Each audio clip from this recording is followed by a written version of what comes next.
2019 সালের বিশ্বকাপে সেমিফাইনাল হারার জন্য ধোনিকে অনেকেই কটূক্তি করে থাকে। তারপর থেকে কিন্তু ধোনিকে আর ক্রিকেট মাঠে দেখা যায়নি।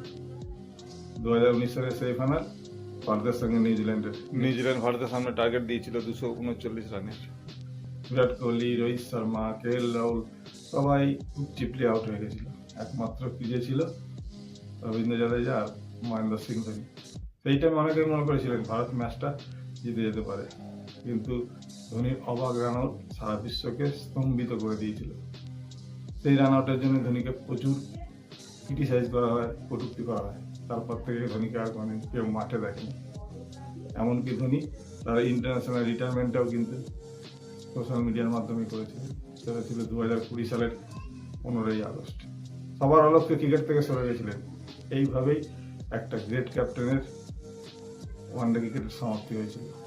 কথায় আছে, আপনি যেমন কর্ম করবেন আপনি ফলটাও তেমনই পাবেন।